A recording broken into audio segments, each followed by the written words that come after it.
గత 10 ఏళ్లుగా పాలమూరు జిల్లాకు తీరని అన్యాయం జరిగిందన్నారు ముఖ్యమంత్రి రేవంత్ రెడ్డి. పాలమూరు జిల్లాపై వివక్ష చూపించారని మండిపడ్డారు. జిల్లాలో పర్యటించిన సీఎం పలు అభివృద్ధి పనులకు శంకుస్థాపన చేశారు. ఈ సందర్భంగా బీఆర్ఎస్ అధినేత కేసీఆర్కు సీఎం రేవంత్ రెడ్డి సవాల్ చేశారు. 10 ఏళ్ల అధికారంలో పాలమూరు జిల్లాల్లో ఎన్ని కొత్త ప్రాజెక్టులు తీసుకొచ్చారో చెప్పాలన్నారు. గతంలో కాంగ్రెస్ ప్రభుత్వం చేపట్టిన పాలమూరు రంగారెడ్డి ఎత్తిపోతల పథకాన్ని ఎందుకు పూర్తి చేయలేదని రేవంత్ రెడ్డి ప్రశ్నించారు.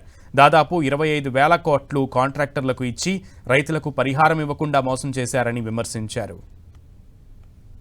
పాలమూరు పట్టణ ఆనాటి ముఖ్యమంత్రి నేను సవాల్ చేయదలుచుకున్నా.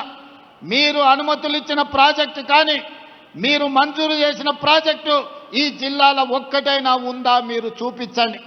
పాలమూరు రంగారెడ్డి ఎత్తిపోతల గురించి పదే పదే మాట్లాడుతున్నావు కదా, మరి తెలంగాణ రాష్ట్రం వచ్చిన తర్వాత పూర్తి చేయాల్సిన ప్రాజెక్టులు 10 సంవత్సరాలు ఎందుకు పూర్తి చేయలేదు అని చెప్పి ఈరోజు నేను వారిని అడగదలుచుకున్నా. ఈరోజు మా గురించి మాట్లాడుతున్నావు కదా, పాలమూరు రంగారెడ్డి ఎత్తిపోతల పథకానికి 25,000 కోట్ల రూపాయలు కాంట్రాక్టర్లకు బిల్లులు ఇచ్చినవు తప్ప ఉద్దండాపూర్ భూసేకరణకు ఈరోజు ఎందుకు రైతులకు నష్టపరిహారం ఇవ్వలేదు అని నేను అడుగుతున్నా. ఇవాళ మనకు మొట్టమొదటి ముఖ్యమంత్రిగా హైదరాబాద్ రాష్ట్రానికి బూరుగుల రామకృష్ణారావు గారు బాధ్యత వహిస్తే 75 సంవత్సరాల తర్వాత అదే తట్ట పని, బట్టి పని, పార పని చేసే పాలమూరు బిడ్డకి ఈరోజు రెండవసారి తెలంగాణ రాష్ట్రానికి ముఖ్యమంత్రి అయ్యి ఈ జిల్లా సమస్యల్ని తీర్చే అవకాశం వచ్చింది. వాళ్ళ కడుపు మంట అంతా గదే. మా చేతి కింద, మా చెప్పు కింద ఉండాల్సిన వాళ్ళు, మా మోచేతి నీళ్లు తాగి బతకాల్సిన వాళ్ళు ఈరోజు రాష్ట్రాన్ని నడిపిస్తారా, పాలమూరుకు నిధులను మంజూరు చేస్తారా అని చెప్పి ఇవాళ కుట్రతోని మళ్ళీ మీ దగ్గరకు వచ్చే నాటకాలు మొదలు పెట్టిండ్రు.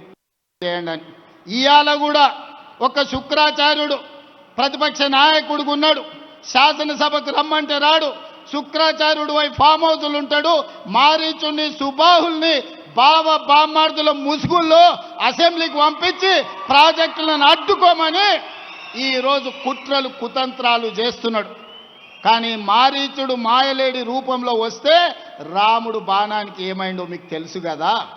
ఇలాంటి శుక్రాచార్యులను, మారీచులను, సుబాహులను వధించగలిగిన శక్తి, రాక్షసులను కట్టి పడేసే బలము పాలమూరు బిడ్డకు ఉంది.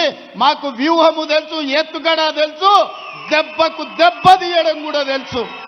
నాకు వాళ్ళు శత్రువులు, వీళ్ళు శత్రువులు అని మాట్లాడుతుంటారు. నాకెవ్వరు శత్రువులు లేరు. శత్రువు అనుకున్నోని 2023లో బండకేసి కొట్టినా, 2024లో పార్లమెంటులో గుండు సున్నా ఇప్పించిన, మల్కాజ్గిరిలో ఉన్న కంటోన్మెంట్ ఎమ్మెల్యే వాళ్ళ ఎమ్మెల్యే చనిపోయినా గెలిపించుకున్నా, నిన్నగాక మొన్న జూబ్లీ హిల్స్లో గెలిపించుకున్న సర్పంచ్ ఎన్నికల్లో 66%తో ఈరోజు గెలిచిన ఆయన నడుమిరిగి ఫామ్ హౌజులు ఉంటే ఆయనను శత్రువు అని నేనెందుకు అనుకుంటా? ఆయన లేచి చక్కగా నిలబడ్డప్పుడు కదా నేను మాట్లాడేది.